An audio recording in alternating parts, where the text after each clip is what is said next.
plastic kits. This is a plastic kit.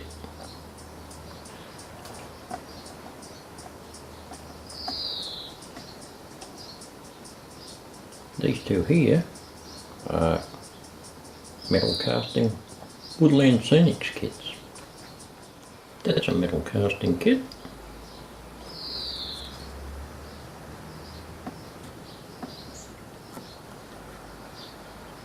And that's a Campbell's kit. And these are two Craftsman wood kits by Foscales and Bar Mills. Different cardboard kits by Metcalfe. Believe it or not, that's a plastic kit.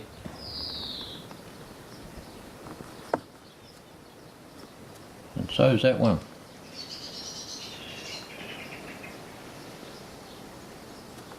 And this one too. Don't look too shabby, do they?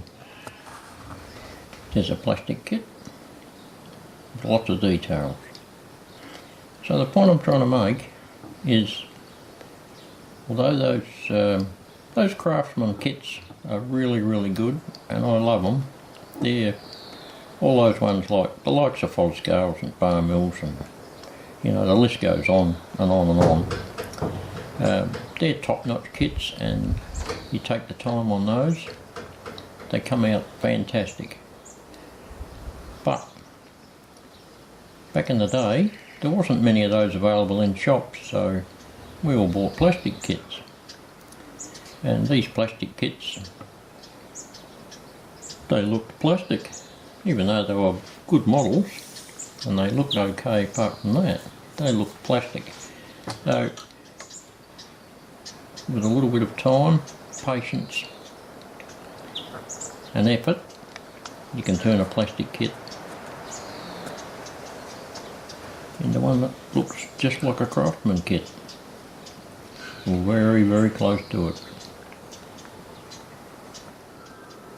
Now here's a plastic kit that's made up,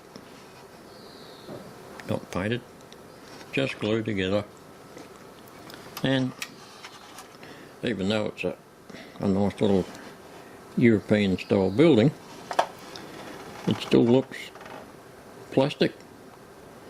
So if you want to make your buildings look a little more realistic, which I'm sure most of the serious modelers do, and you've got plastic kits lying around, you can sort them out.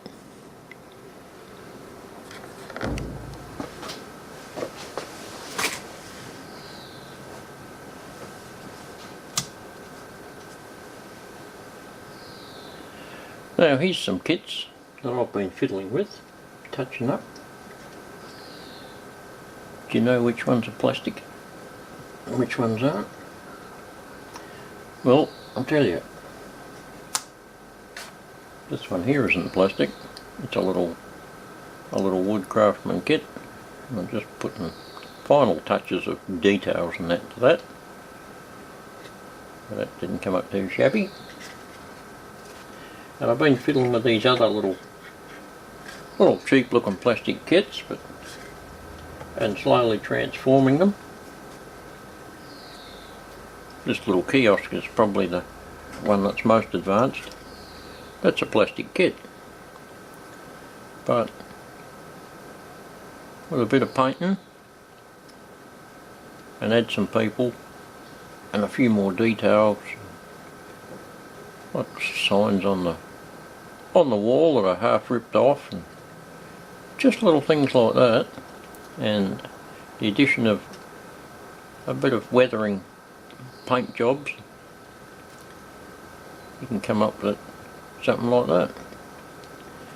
And once that's finished, that's going to look quite at home on the layout anywhere and enjoy its rightful place there. So if you do have plastic kits and haven't got lots of Craftsman kits to work on, then that doesn't really matter.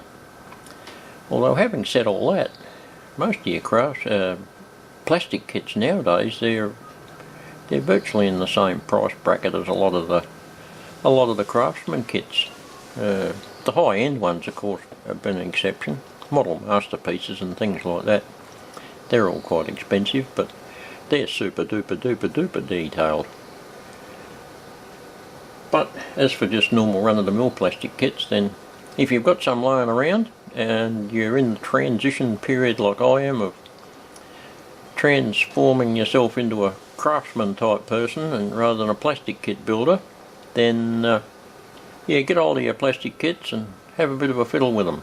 You haven't got anything to lose, you've got everything to gain, which is experience. And I've found the more you experiment and the more you fiddle, the better the result comes out.